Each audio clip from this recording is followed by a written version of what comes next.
Thank you for joining our session entitled Emerging Role of LRRC8 Volume-Regulated Anion Channels in the Skin. My name is Jason Villagomez. Joining us today as presenters are Dr. Torsten Fauth from Brain AG in Germany. Brain's Bioactive and Performance Protein Technology unit focuses on the identification and development of novel bioactive compounds for the food, feed, and cosmetic industry. Additionally, Dr. Oliver Rauh from the Technical University of Darmstadt will be presenting, as well as Giustina Rotordam from Nanion Technologies. I will now hand over the presentation to Torsten. Thanks for the kind introduction. I'm really glad to have the chance to present our latest work in cooperation with the Technical University in Darmstadt and Nanion on a very fascinating ion channel family and its new role in the skin. So, as you can see on the right, this is my favorite tissue that I like to work with. It's the human skin. And I'm fascinated by some of the numbers depicted here.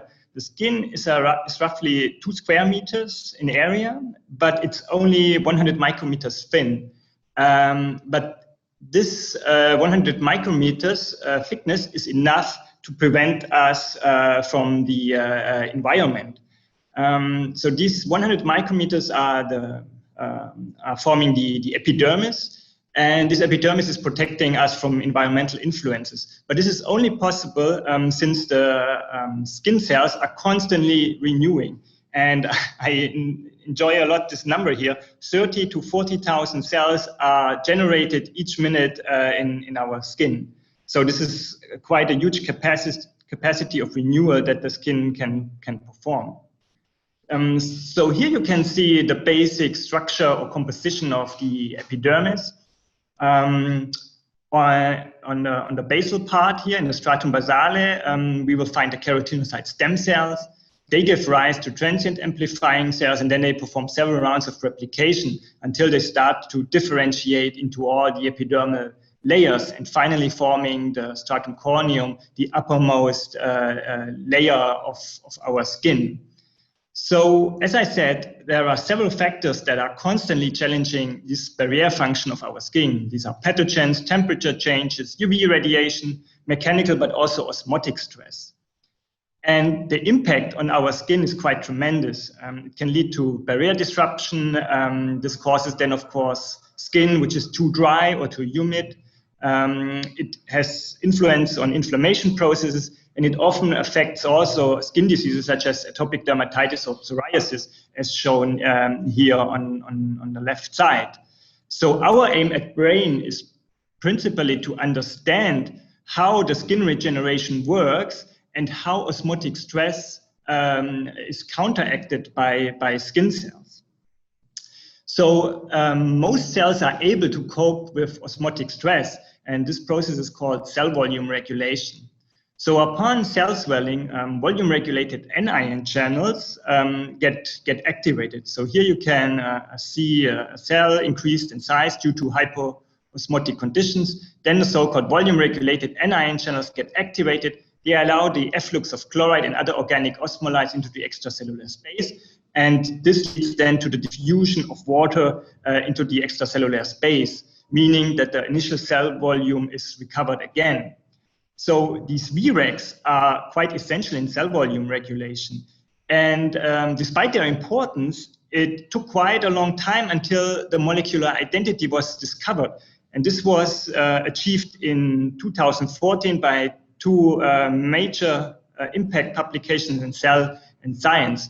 Here they revealed that VRACs are composed of so-called LRRC8 subunits, whereby LRRC8A is the essential subunit depicted here. So LRRC8 has 4 transmembrane domains and a huge LRR-rich domain, and other subunits together with LRRC8 assemble into heterohexameric complexes.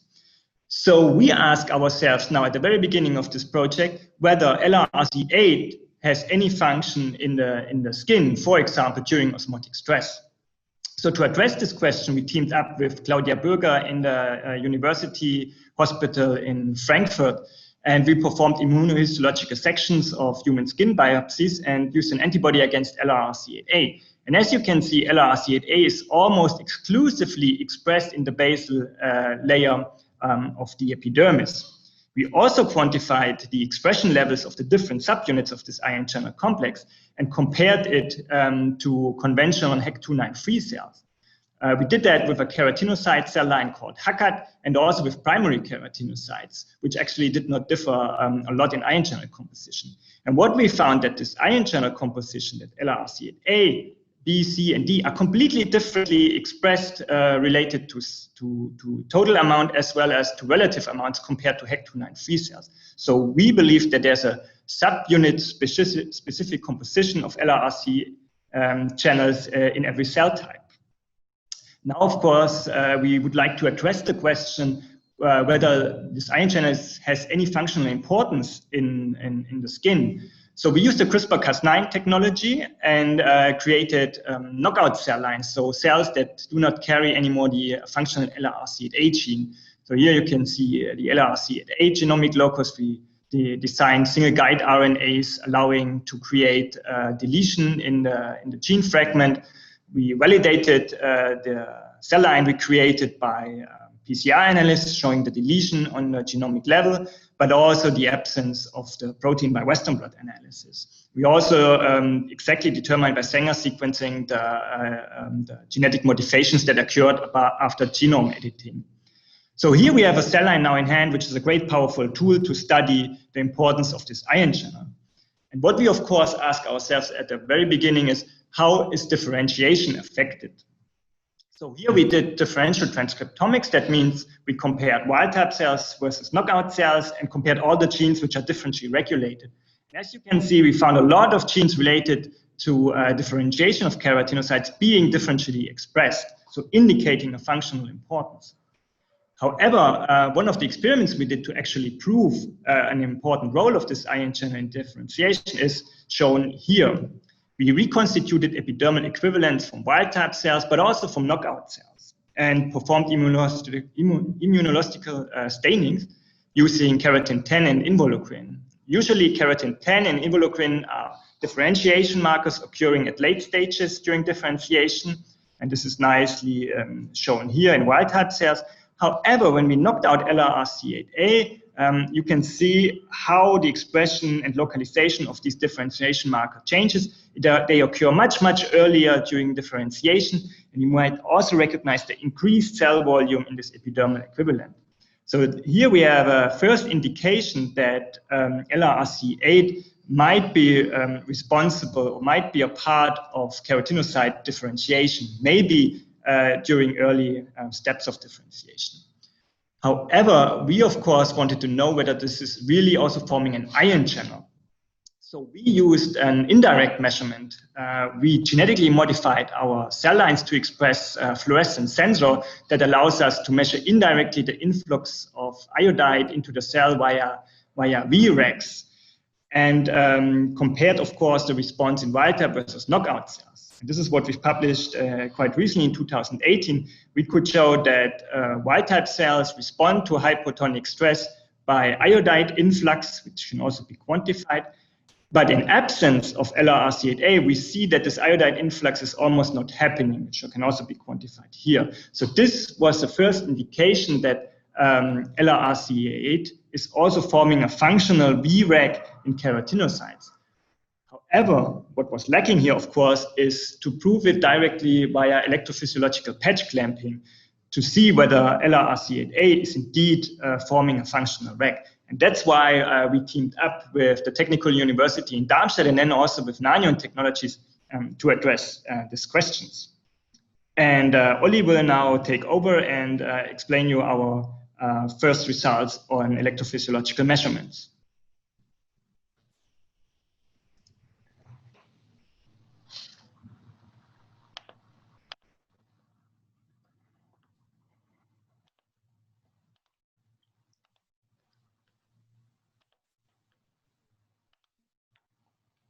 Oh, thank you, Torsten, very much. I hope you can hear me and see also the slides.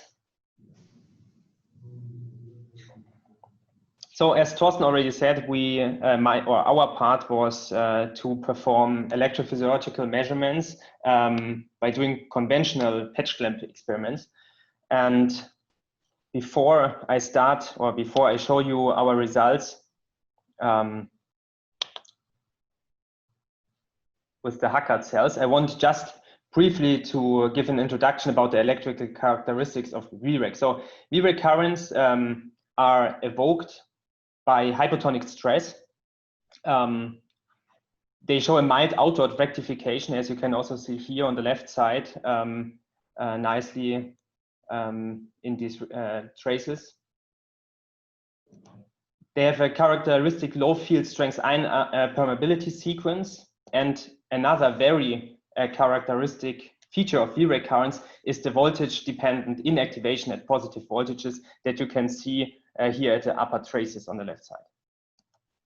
So as already mentioned by Torsten, the LRC8 isoform A is essential but not sufficient for ion channel function. That means functional LRC8 channels contain, besides A subunits, at least one subunit of the isoforms B to D. And the subunit composition determines channel properties such as ion and osmolyte selectivity or modulation by reducing or oxidizing agents. So, and the subunit composition has also an impact on the gating characteristics, especially on the inactivation kinetics at positive potentials. As you see, for example, here, the combination A and C has a much slower or less pronounced inactivation kinetics than, for example, the combination A and E. So, and now to our experiments. Our aim was to study the swell-activated currents in HaCal cells that were provided by the Brain AG, and using the patch clamp technique in the whole cell configuration. And here I also want to emphasize that most of the measurements were done by my former master student, Deborah Scheub. So the cells were patched in a perfusion chamber under isotonic conditions, and after establishing the whole cell configuration, we decreased the extracellular osmolarity by perfusing the bar solution in order to elicit cell swelling. And during the whole experiment, we recorded the whole cell currents using a voltage ramp here on the left side and the voltage step protocol. So, and first we could nicely demonstrate that the reduction of the extracellular osmolarity from 320 milliosmol per kilogram under isotonic conditions to 240 milliosmol per kilogram indeed results in a continuous increase of the whole cell currents over the entire voltage range. And these currents had really, as you can see here in the traces, huge amplitudes of several nanoampere and did not saturate with time. And you can also see that here on the right side in the IV curves.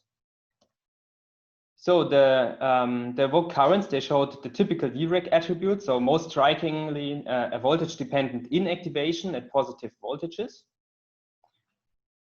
And this voltage dependency can be described with the Boltzmann equation, in this case yielding a voltage of half maximal inactivation of about plus 60 millivolts.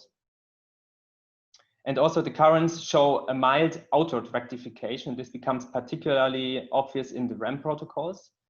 And finally, the measured reversal potential is sensitive to the concentrations of ions in the pipette and bar solution. And under these particular conditions, we found a reversal potential of about minus 60 millivolts. And from that, we can calculate a permeability ratio for gluconate over chloride of 0.25. And this is in very good agreement with the values you also find in literature for VRAC currents. So, and then we did the important experiment. We repeated the hypotonic shock experiment also with the LRC8A knockout cell line that was provided by the Brain AG. And as you can see from the recorded current traces on the right side, these cells did not show any swell-activated currents. And consequently, the current voltage relationship of the knockout cell line does not show any change over time, as you can see here on the right side, in comparison to the IV curves of the wild-type cells on the left. And these results are in very nice, or in line with the fluorescent-based assay done by Torsten. And it also demonstrates that LRC8A or LRCA channels play a key role in the response of HaCal cells to osmotic stress. And with this, actually, I'm already at the end of my short talk, and thanks for your attention.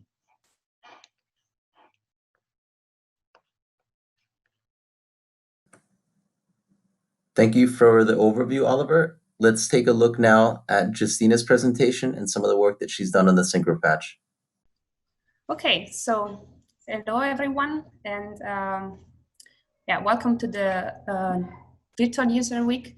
So it's my turn now to explain what Nanion contribution to this collaboration project was, and I want to thank Torsten and Oliver for the nice presentation so far.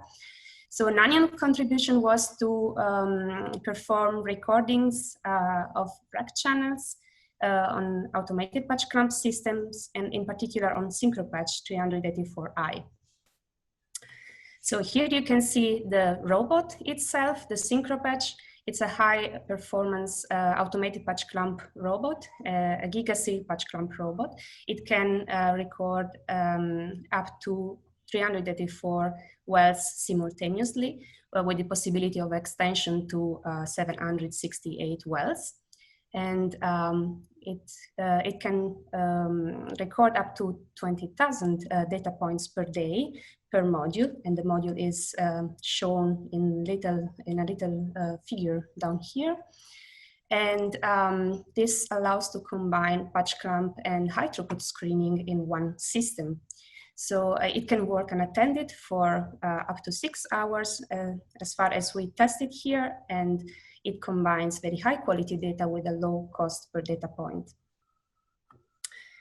When we look at the small figure here, so we have the module itself, the heart of the synchro patch 384i, and we have also represented here a chip, a planar borosilicate glass chip, allowing GigaSeal and whole cell recordings with high success rate.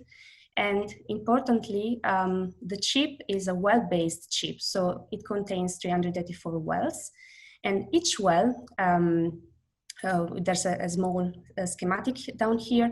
So each well is filled up with recordings, with external recording solution at the beginning of the experiment, and for any solution exchange or compound addition, the pipetter head adds solutions on top of the existing one, up to double of the initial volume.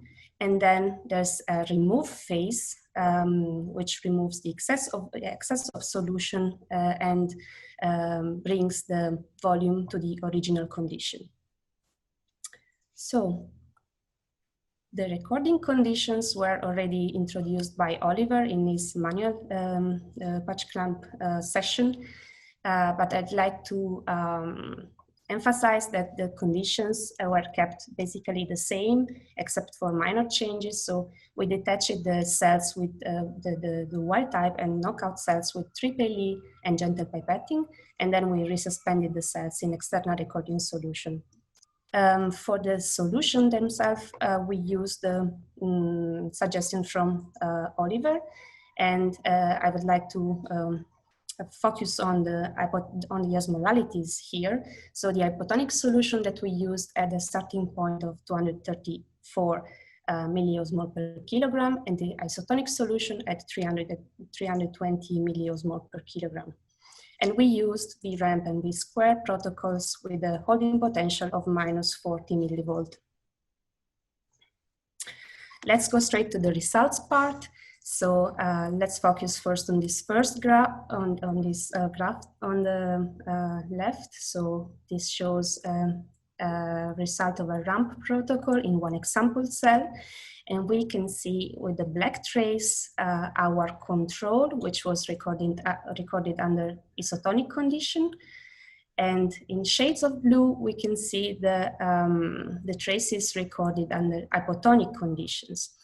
And if we move to the right now, we have the average traces plot for 38 cells.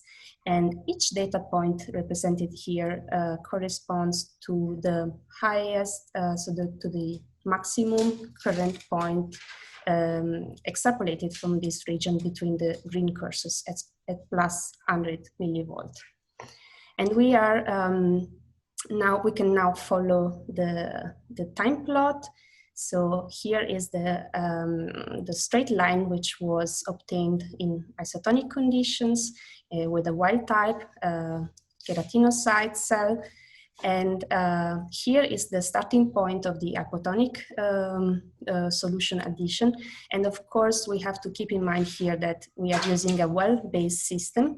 And even though our initial isotonic solution has 320 milliosmol and our initial hypotonic solution has 234 milliosmol per kilogram, the first addition will end up as a final osmolality with 277 milliosmol per kilogram.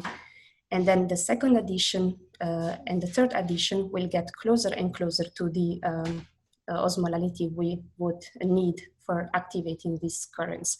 But we can see that there's a linear activation upon each addition, which is what Oliver showed already and what is written also in the literature. Okay, when moving to the next slide, we wanted to test also the effect of the blocker, in this case, MPPB, a potent chloride channel blocker. And we use a different protocol here, a square voltage protocol, always so with the maximum current taken between the red cursors in this case.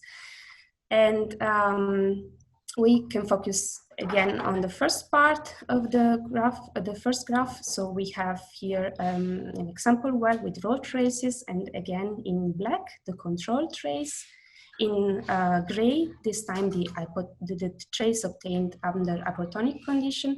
And in this case, we took this region here. So with the hypotonic conditions closer to 234 milliosmol per kilogram, which is our initial osmolality for hypotonic solutions.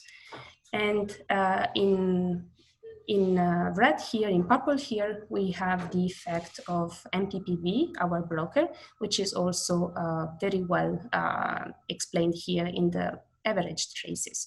So going back to the average traces plot with more than 100 cells, we have a linear increase. So this is still isotonic conditions, and then a linear increase in the current under hypotonic conditions, and then a block with MPPB.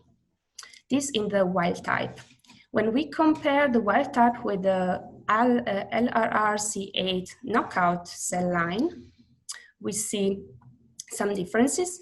So when we focus on the example cell here on the left, we can see that there's almost no difference between control, hypotonic, and MPPB traces. And when we move to the average traces plot timeline, we see that this is, so we cannot follow the same path as for wild type. So there's no current activation, there's no clear block. And this was also tested for more than 100 cells. And when we look at the swell-activated currents, so the currents so the difference between this region here and our isotonic condition, we can see that the swell-activated currents are significantly higher in our wild-type cell line compared to the knockout. Summing up, we saw that human keratinocytes were successfully recorded in our synchrobatch 384I, that the wild cell line showed an increase, a significant increase in the current amplitude upon hypotonic stress. We saw that also the MPPB blocker had an effect on the activated currents in wild type. And when transferring this method also on the LRRC8A knockout cell line, we saw there was no activation, and so we could conclude that the knockout suppresses the VRAC channels in the keratinocytes that we tested. With this, I conclude, and I thank you for your attention. And you can contact me or any other member of the team with these email addresses here. And I want to thank again Torsten and Oliver for this nice collaboration on VRAC channels. Thank you. Thank you, Giustina, for going over the presentation. As she said, any additional follow-up questions could be addressed directly with her, as well as Torsten and Oliver, and we will make sure to add all the contact details in the description to this recording.